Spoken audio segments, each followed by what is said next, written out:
அனைவருக்கும் வணக்கம். TRP, net, set, TNPSC போன்ற தேர்வுகளுக்கு பயன்படும் வகையில் இன்று நாம் காண இருக்கும் தலைப்பு காப்பியங்கள்.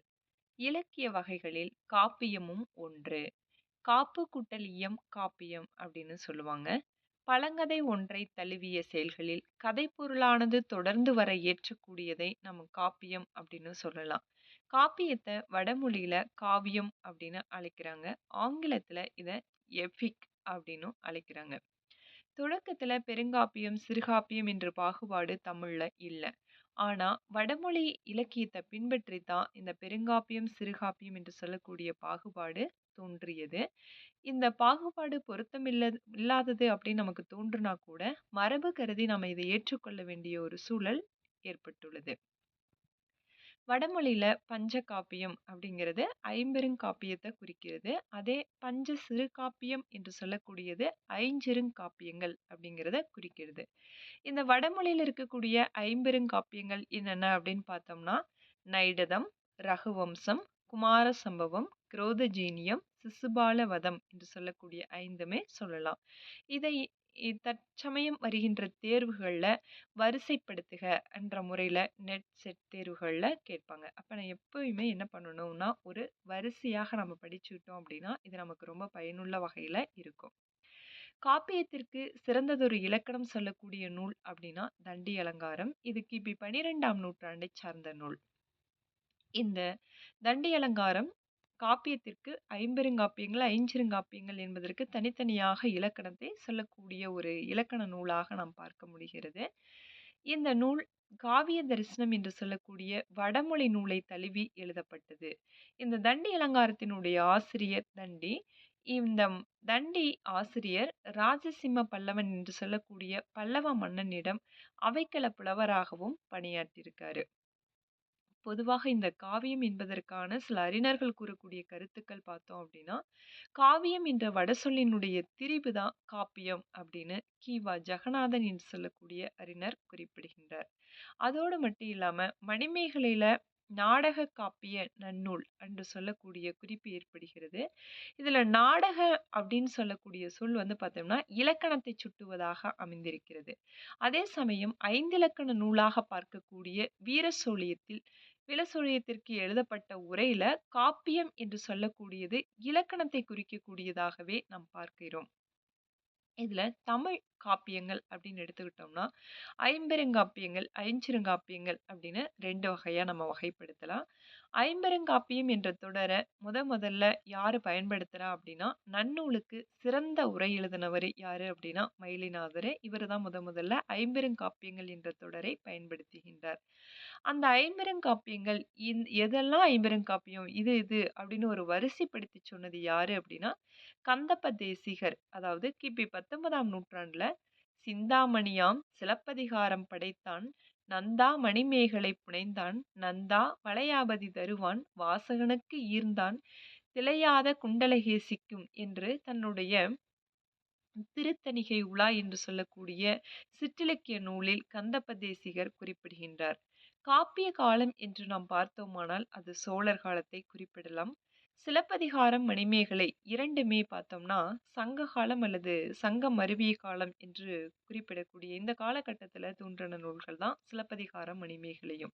அதுவே பெருங்கதை, சிந்தாமணி, சீவக சிந்தாமணி இந்த நூல்கள் எல்லாம் பார்த்தோம்னா பல்லவர் காலகட்டத்தில் தோன்றின காப்பியங்கள்.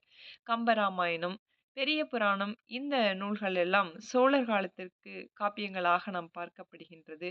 பொதுவாக இந்த காப்பியங்கள் எல்லாமே பல்லவர் காலம், சங்கம் அருவிய காலத்திற்கு இடைப்பட்ட தோன்றியிருந்தாலும் கூட, அதிகமான காப்பியங்கள் சோழர் காலத்தில் தோற்றம் பெற்றதனால, சோழர் காலம் காப்பிய காலம் என்றாலே சோழர் காலத்தை நாம் பார்க்க முடிகிறது. இதோடு காப்பியத்தினுடைய பிரிவுகள் என்று பார்த்தோமானால், பெரும்பிரிவுகள் அதாவது உட்பிரிவுகள் அப்படின்னு நம்ம பார்க்க முடியுது. பெரும்பிரிவுகள் அப்படின்னு எடுத்துக்கிட்டோம்னா, காண்டம், இலம்பகம், பரிச்சேதம் அப்படின்னு பிரிக்கலாம். இப்போ காண்டம் அப்படிங்கிறது சிலப்பதிகாரத்தை குறிப்பிடலாம். இலம்பகம் என்று எடுத்துக்கிட்டோம்னா சீவக சிந்தாமணியை குறிப்பிடலாம். பரிச்சேதகம் என்று சொல்லக்கூடியது இன்று வரைக்கும் நமக்கு பெரும்பிரிவில் இப்படி ஒரு காப்பியமே இது வரைக்கும் கிடைக்கவில்லை. அடுத்து உட்பிரிவுகள் அப்படின்னு பார்க்கும்போது சருக்கம், காதை, படலம் இது எல்லாமே நம்ம பார்க்கலாம். சறுக்கம்போது யசோதர காவியம், அதாவது ஐஞ்சிறுகாப்பியங்கள நம்ம பார்க்கலாம். காதையில சிலப்பதிகாரம், மணிமேகலை இது எல்லாமே 30, 30 காதைகள் இருக்கிறத நம்ம பார்க்கலாம்.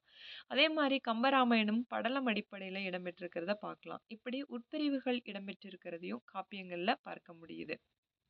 பொதுவாக தெய்வத்தையோ, உயர்ந்த மக்களையோ கதை தலைவனாக கொண்ட ஒரு நீண்ட செய்யுள நம்ம காப்பியம் அப்படின்னு சொல்லலாம். காப்பியத்திற்கு வேறு என்னென்ன சொற்கள் எல்லாம் இடம்பெறுது அப்படின்னு பார்க்கும்போது, பொருட்தொடர் செய்யுள், சொற்றொடர் நிலை செய்யுள், முடிப்பொருள் செய்யுள் இப்படியெல்லாம் காப்பியமானது பல பொருண்மையில அழைக்கப்படுறத நம்ம பார்க்க முடியுது. காப்பியத்திற்கான பண்பை ரொம்ப சுருக்கமாக சொல்லக்கூடிய அணி எது அப்படின்னா, பாவிகம். அதாவது தண்டி அலங்காரம் சொல்லக்கூடிய அணி, அது ஒரு அணி இலக்கணம் நூலும் கூட தான். காப்பியத்திற்கான பண்பை சுருக்கமாக வெளிப்படுத்தக்கூடிய அணியாக பாவிக அணியை குறிப்பிடுறாரு தண்டி ஆசிரியர். பாவிகம் என்பது காப்பிய பண்பு என்பது அதனுடைய நூற்பாவானது தண்டி அலங்காரத்தில் இடம்பெற்றிருக்குது.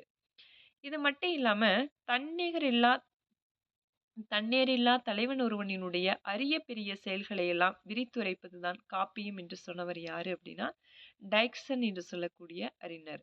காப்பியம் என்ற சொல் பழங்காலத்துல எந்த சொல்ல பயன்படுத்தப்பட்டிருக்கு அப்படின்னு பார்த்தோம்னா, தொடர்நிலைச் செய்யுள் என்ற சொல்லால குறிப்பிட்டிருக்காங்க. காப்பியம் என்ற சொல் எங்கெல்லாம் இடம்பெற்றிருக்கு, காப்பியத்துக்குள்ள எங்க இடம்பெற்றிருக்குன்னு பார்க்கும்போது, மணிமேகலையில, பெருங்கதையில, சீவக சிந்தாமணியில எல்லாம் இடம்பெற்றிருக்கு. சங்ககால காப்பியங்களாக கருதக்கூடியதுன்னு பார்த்தோம்னா, தகடூர் யாத்திரை, செங்கோன் தரைச்செலவு என்று சொல்லக்கூடிய 2 காப்பிய நூல்கள். கற்றோர் விளக்கு பஞ்ச காப்பியம் என்று எந்த நூல்ல இடம்பெற்றிருக்கு அப்படின்னா, சிற்றிலக்கிய நூல்கள்ல ஒன்றான தமிழ் விடு தூது நூல்ல இந்த தொடரானது இடம்பெற்றிருக்கு. அகவல் பாவால் அமைந்த காப்பியம் எது அப்படின்னா, தமிழ்ல சிலப்பதிகாரம், மணிமேகலை, பெருங்கதை இந்த 3மே அகவல் பாவால் அமைந்த காப்பியங்களாக நாம் பார்க்க முடிகிறது. புராண காப்பியங்கள் எவை என்றால் பெரிய புராணம், கந்த புராணம். ஐம்பெருங்காப்பியங்கள் இடம்பெற்று சமயங்கள் என்னென்ன அப்படின்னு பார்த்தோம்னா, சமண சமயமும், பௌத்த சமயமும் இடம்பெற்றிருக்கிறது. சங்கம் அருவிய காலத்தைச் சேர்ந்த காப்பியங்கள் என்று பார்க்கும் பொழுது, சிலப்பதிகாரம், மணிமேகலை இவற்றையெல்லாம் நாம் பார்க்க முடிகிறது. ஐம்பெருங்காப்பியங்கள் என்பது பெண்கள் அணியக்கூடிய அந்த அணிகலன்களின் பெயரை அடிப்படையாக வைத்து காப்பியத்தினுடைய பெயரை நாம் பார்க்கலாம். சிலம்பு என்பது காலில் அணியக்கூடிய அணிகலன்களாகவும், மேகலை என்பது இடையில் அணியக்கூடிய அணிகளாகவும், சீவக சிந்தாமணியில் இடம்பெறக்கூடிய சிந்தாமணி என்பது கழுத்தில் அணியக்கூடிய அணிகலன்களாகவும், வளையாபதி என்பது கையில் அணியக்கூடிய அணிகலன்களாகவும், குண்டலகேசி என்பது காதில் அணியும் அணிகலன்களாகவும் நாம் பார்க்க முடிகிறது. காப்பியங்களில் சமண காப்பியங்கள் எது? ஐம்பெருங்காப்பியங்கள்ல சமண காப்பியங்களாக சிலப்பதிகாரம், சீவக சிந்தாமணி, வளையாபதி இந்த 3 காப்பியங்களையும் நாம் பார்க்க முடிகிறது. ஐம்பெருங்காப்பியங்கள்ல பௌத்த காப்பியங்களாக மணிமேகலையையும், குண்டலகேசியையும் நாம் பார்க்க முடிகிறது. அடியார்க்கு நல்லார் சிலப்பதிகாரத்தை பொருட்தொடர் நிலைச் செய்யுள் என்றே குறிப்பிடுகின்றார்.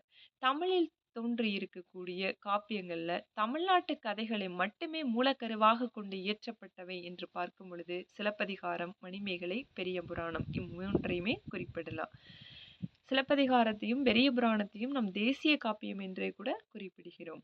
ஐம்பெருங்காப்பியங்களை நன்னூலுக்கு உரை எழுதின மயிலைநாதர் எப்படி வரிசைப்படுத்துறாரு அப்படின்னு பார்த்தோம்னா, சீவக சிந்தாமணி, அடுத்து சிலப்பதிகாரம், மணிமேகலை, வளையாபதி, குண்டலகேசி என்ற முறையில தான் இவர் வகைப்படுத்துறத நம்ம பார்க்குறோம். பொதுவாக சிலப்பதிகாரம், மணிமேகலை, சீவக சிந்தாமணி, வளையாபதி, குண்டலகேசி அப்படிங்கிற வரைமுறை தான் நமக்கு தெரிக்கும். ஆனா மயிலைநாதர் இதிலிருந்து சற்று மாறுபட்டு வரிசைப்படுத்தியிருக்கிற முறையும் நம்ம பார்க்க முடிகிறது. ஐம்பெருங்காப்பியங்கள் என்று எடுத்துக்கொண்டோம்னா, சிலப்பதிகாரம் இது சமண சமயத்தைச் சார்ந்த காப்பியம். இளங்கோவடிகளால் இயற்றப்பட்டது. மணிமேகலை பௌத்த சமயத்தைச் சார்ந்த காப்பியம். சீத்தலை சாத்தனாரால் இயற்றப்பட்டது. சீவக சிந்தாமணி சமண சமயத்தைச் சார்ந்த காப்பியம். திருத்தக்க தேவரால் இயற்றப்பட்டது. வளையாபதி சமண சமயத்தைச் சார்ந்த காப்பியம். இதனுடைய ஆசிரியர் பெயர் அறியப்படவில்லை. குண்டலகேசி பௌத்த சமயத்தைச் சார்ந்த காப்பியம். இதன் ஆசிரியர் நாதகுந்தனார். ஐஞ்சிறுகாப்பியங்கள் என்று பார்க்கும்போது, அறமுதல் நான்கினில் குறைபாடுடையது காப்பியம் எனக் கருதப்படுமே என்று தண்டி அலங்காரம் இதற்கான வரையறையை வித்திடுகிறது. ஐஞ்சிறுகாப்பியங்கள் என்ற சொல்லை தோற்றுவித்தவர் யார் என்று பார்த்தோமானால், சி.வை. தாமோதரம் பிள்ளை. ஐம்பெருங்காப்பியம் என்று எடுத்துக்கொண்டால் மயிலைநாதர் குறிப்பிட்டதை நம்ம பார்த்தோம். ஐஞ்சிறுகாப்பியங்கள் சொல்லை சி.வை. தாமோதரம் பிள்ளை குறிப்பிடுகின்றார். அதாவது நமக்கு உ.வே.சா தான் முதல்ல அதாவது ஓலைச்சுவடிகளை எல்லாம் பதிப்புத்துறைக்கு கொண்டு வந்தாரு அப்படின்னு நம்ம பார்க்குறோம். அந்த ஓலைச்சுவடிகளை அவர் பதிப்புத்துறைக்கு கொண்டுட்டு வருவதற்கு இவ்வளவு ஆர்வத்தை யார் மூலமாக பெற்றார் என்றால் தாமோதரம் பிள்ளை தான் அதற்கு உவேசாவுக்குமே மூல ஆதாரமாக இருந்தவர் என்று சொல்லலாம். அப்படிப்பட்ட தாமோதரம் பிள்ளை தான் ஐஞ்சிறுகாப்பியங்கள் என்ற சொல்லையும் குறிப்பிடுகின்றார். சூளாமணி சமண சமயத்தை சார்ந்த காப்பியம் தோலாமொழி தேவரால் இயற்றப்பட்டது. அடுத்து யசோதர காவியம் சமண சமய காப்பியம் வெண்ணாவல் உடையார்வேல் என்பவரால் இயற்றப்பட்டது. நீலகேசி உதயகுமார காவியம் நாககுமார காவியம் 3 நூல்கள் மட்டுமில்லாமல் ஐஞ்சிறுகாப்பியங்கள் முழுக்க முழுக்க சமண சமயத்தை சார்ந்த காப்பியங்களாகவே நாம் பார்க்க முடிகிறது. இவை மட்டும் இல்லாமல் 20ஆம் நூற்றாண்டில் எழுதப்பட்ட சில குறு காப்பியங்களை பார்த்தோமானால் பாரதியாருடைய குறுங்காவியங்களாக பாஞ்சாலி சபதம், குயில் பாட்டு, பாரதிதாசனுடைய பாண்டியன் பரிசு, இருண்ட வீடு, எதிர்பாராத முத்தம், வீரத்தாய், தமிழச்சியின் கத்தி, சஞ்சீவி பருவத்தின் சாரல், புரட்சிக்கவி இக்காப்பியங்களை எல்லாம் நாம் பார்க்க முடிகிறது. கவிமணியினுடைய நூல்களாக மருமக்கள் வெளி மான்மியம், கண்ணதாசனுடைய இயேசு காவியம், மாங்கனி, ஆட்டனத்தி ஆதிமந்தி, சுத்தானந்த பாரதியாரினுடைய பராசக்தி மகாகவியம், புலவர் குழந்தை அவர்கள் இயற்றிய ராவண காவியம் இந்நூல்கள் எல்லாம் நாம் 20ஆம் நூற்றாண்டில் தோன்றிய நூல்களாக பார்க்க முடிகிறது. நன்றி.